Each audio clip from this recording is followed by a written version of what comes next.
The Green Bay Packers not getting the respect that they deserve or have earned. And it's not just from the San Francisco 49ers, but it's around the league. What do I mean by that, guys? Before I jump into it, hit that subscribe button. Let's get into it. Okay, the Green Bay Packers, after they lost to the Tampa Bay Buccaneers, they needed to win out and help in order to make the playoffs. If you remember, they go to Carolina. They do not play good. However, they put up 33 points. The offense looks good, and they win that game before they faced Minnesota, the Minnesota Vikings on the road. Both teams were a win, and whoever loses was out of the playoffs. So both teams was a must-win situation. Green Bay dominates that game 33-10.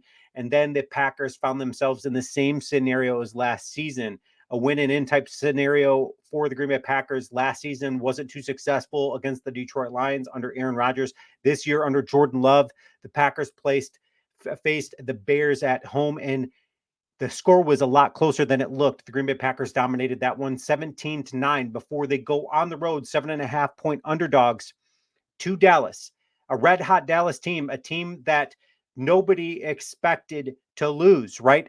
8-0 at home. The Green Bay Packers going in absolutely embarrass the Dallas Cowboys, winning in way better fashion than the score lets on 48-32. The Green Bay Packers put up a ton of points against that quote unquote really good Dallas Cowboys defense. The Green Bay Packers still have not earned the respect from around the league. What do I mean by that? So let's take a look at the NFL power rankings that have come out with the remainder of teams left in the playoffs. Where do the Green Bay Packers rank among the teams left in the playoffs? Let's take a look. Number one, they have San Francisco on that list of remaining teams.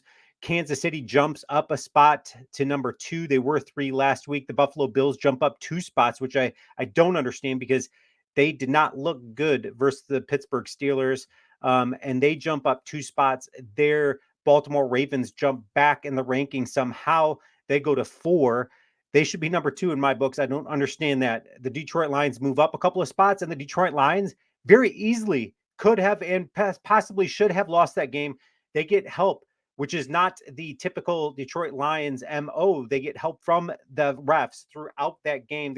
The Detroit Lions bump up at the rankings from 7 to 5. Tampa Bay goes to 6.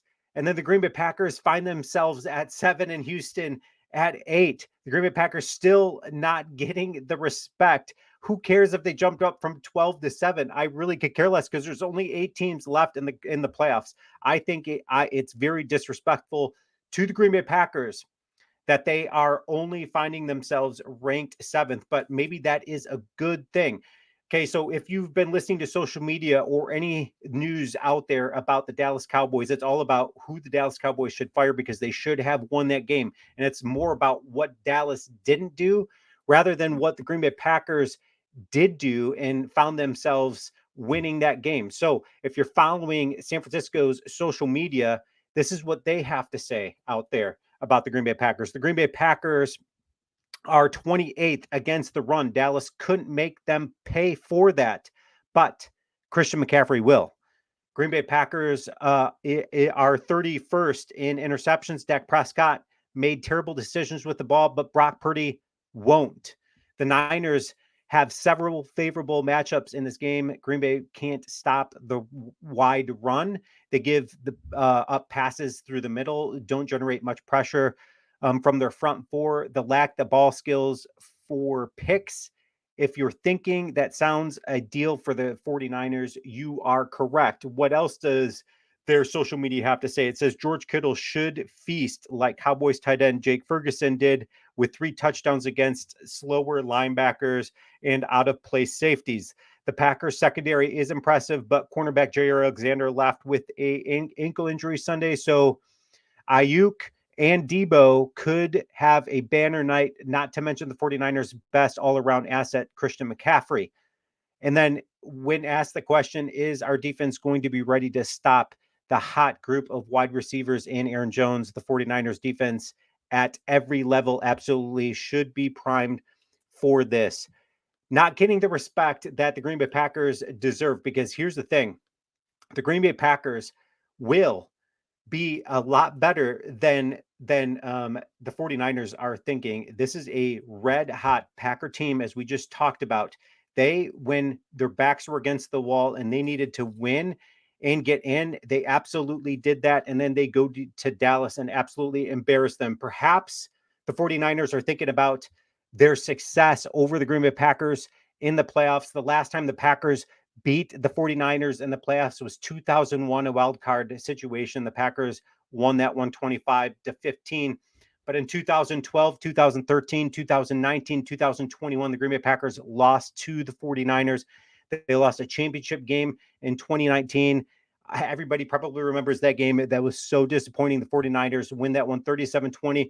Quite frankly, though, I'm happy that the Green Bay Packers find themselves um, the underdogs in this one, but I'm not liking the disrespect they are getting from around the league, from commentators, from ESPN, everybody out there. If you're watching and listening, again, it is more about what Dallas Cowboys didn't do that made the Packers so successful, rather than the Green Bay Packers just really took it to them. And I cannot wait for this game Saturday night. Go Packers.